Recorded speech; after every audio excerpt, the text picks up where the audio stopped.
cheaper but more difficult option. Mashed this to pieces, beating it with the biggest hammer I could find. Look at that. That's fantastic.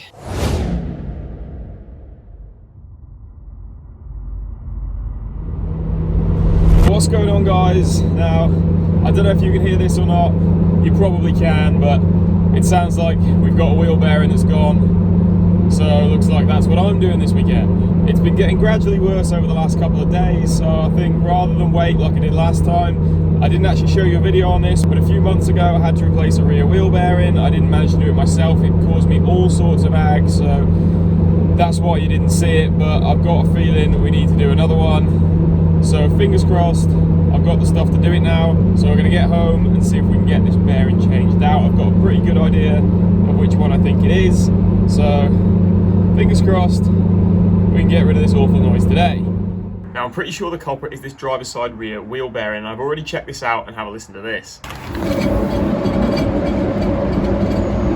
And I've checked all four wheels and it's definitely this one that's making the noise. Now I've actually had this changed out probably around about 4 months ago, like I said earlier. Now I've got a couple of ideas as to why that could be, and I'm also going to tell you why you've not seen me do a wheel bearing on this car, because I did have a go at it, but I didn't actually end up doing it myself in the end, but I'll explain in a little while. But now I know it's this corner, what I'm going to do is I'm just going to take the center cap off and I'm going to undo the hub nut. There isn't actually a cover over it, which might be part of the issue, but I'm going to undo the hub nut while the car's on the ground so we're not struggling with that when the car's in the air. So that's first, then I'll jack the car up and then remove all the brake assembly, and then we can crack on and hopefully get this bearing changed out today.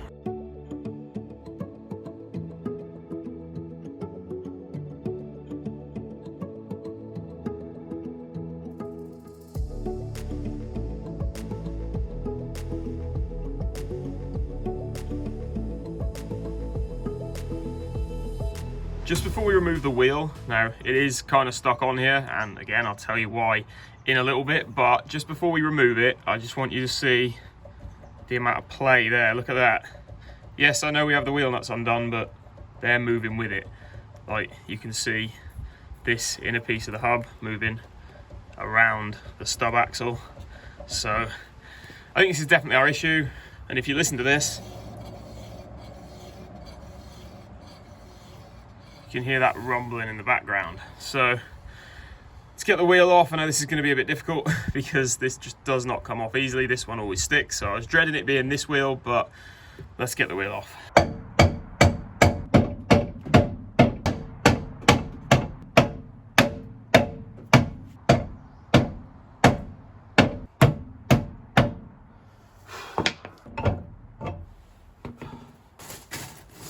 The next thing was to remove the brake caliper, carrier, and the brake disc so that I could get to the hub behind it that houses the bearing that I wanted to change. Now you guys have seen me work on the rear brakes plenty of times, so there's no need to show you this in depth again. Okay, so that's the brakes and everything off, and now we can finally undo the hub nut and get this hub off. Now, there's a couple of options when it comes to doing bearings on these.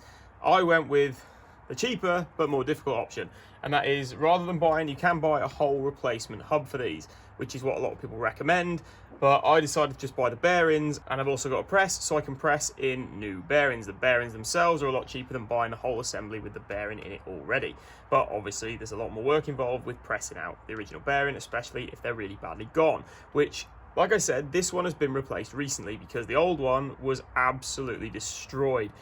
But I couldn't actually get this hub assembly off when I tried to do it. Like, this just would not come off at all. So it wouldn't have mattered which way round I did it, whether I did it the cheap way and got just new bearings to press into this, or whether I bought the whole assembly, it wouldn't have mattered because I couldn't get this off. I ended up having to take the whole stub axle assembly off the car and take it somewhere to get this pressed off, and the bearing was just destroyed.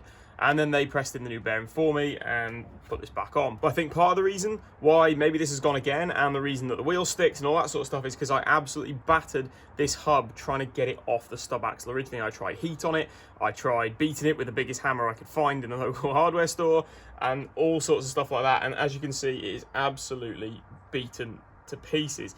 The wheel doesn't quite sit on here right because this face around here is kind of deformed. So if that's throwing the wheel out of line, maybe that's what's doing the bearing. Obviously we added axle spacers to this. Now the idea is that axle spacers shouldn't wear out your wheel bearings prematurely like a hub spacer would, but there's always a possibility that that's doing it. But I think it's more than likely the damage I've done to this hub, or it could even be that the bearings I've used were the cheapest I could find. So maybe it's just that they're cheap bearings, I'm not really sure. There's all sorts of things that could be throwing this out, but nevertheless, we're gonna try and get this one off. Ooh. See, it's definitely gone again. So we're gonna try and get this hub off. Hopefully it comes off a bit easy this time, because like I said, it's only been a few months since this was off. And then hopefully the bearing will press out nice and easily.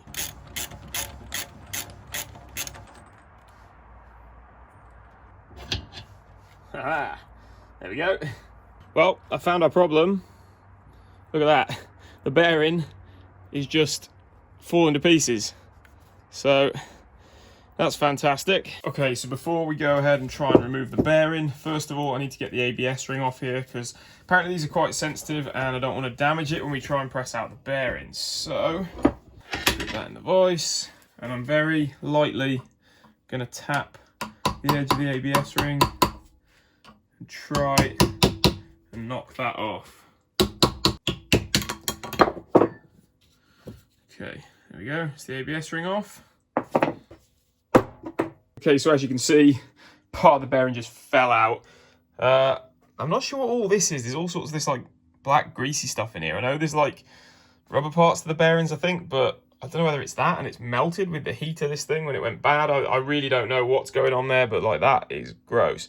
So I'm going to try and clean this up, and I'm guessing there's a circlip in here somewhere that I'll have to pull out, and then hopefully we can press whatever's left of this bearing out. Okay, so somewhere in there was a circlip, so let's see if we can get that out.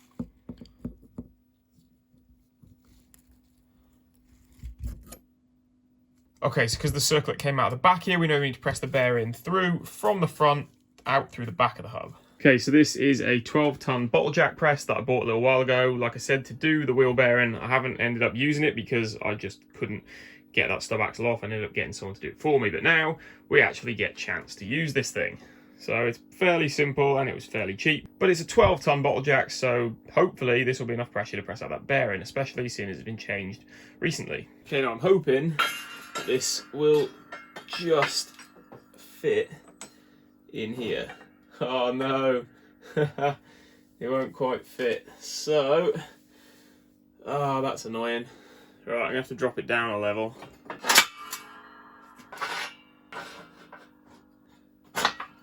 And then I guess we just crank it until we get down to where we need to be.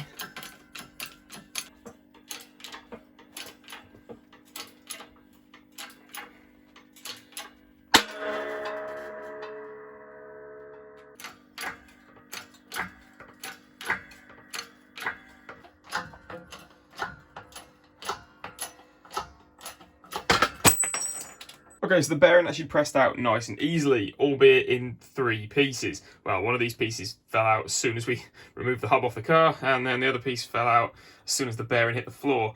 But I've been chatting to Ted, or That Frozen Fez from YouTube, and he said that probably the reason this has happened, now you'll probably remember, there was no dust cover on here, and that's because when I battered this thing trying to get it off the first time, I distorted the face of it and there was no chance I could get the dust cover back on. But Ted has said that the reason this has probably failed again is because water and dirt and all sorts of stuff has got in there and just mashed this to pieces. Like, it's turned all the grease inside it to this like gritty paste, and it's kind of just ground itself to nothing. And that'll be why the bearing has failed again. So what I need to do before this goes back on the car is I need to make sure I can get a dust cover on here. I have got one, I just need to make sure that I clean up this face here with a file or something so that I can definitely get that back on, and hopefully we won't have this problem again in the future. So cheers, Ted. But before I can do that, we're going to try and press the new bearing in. So this has been in the freezer for a couple of hours, so it's nice and cold. Hopefully that will just shrink it a tiny little bit and it should press in,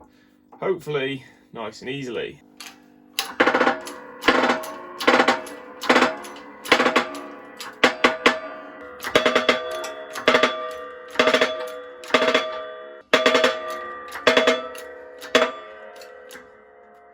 Okay, so the bearing's back in, and it actually seemed to go in nice and easily. That press worked really well. So now all I need to do is put the circlip back in, and then we can put this back in the car.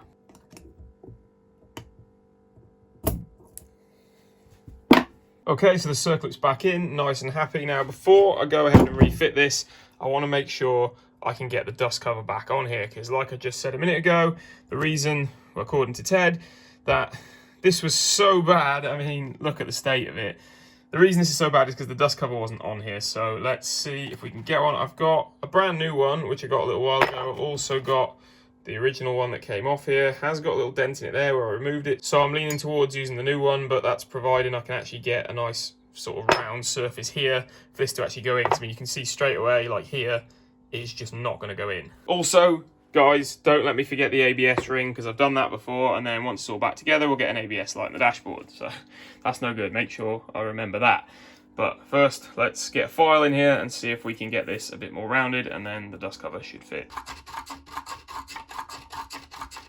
Okay, there we go. That is pretty much good to go. It's not perfect by any means. It looks awful, and I'm going to have to get a new hub because I have absolutely butchered this one. But for now, I think I'm at least going to be able to get this old cap back in. I'm not going to go with the new one. There's no point ruining that. I'm just going to put this in there and use a bit of silicone or something like that just to seal it for the time being, and I'm going to get a new hub. So if anyone's got a spare one of these kicking around they don't need, and it's not battered to pieces like mine, hit me up on Instagram and let me know.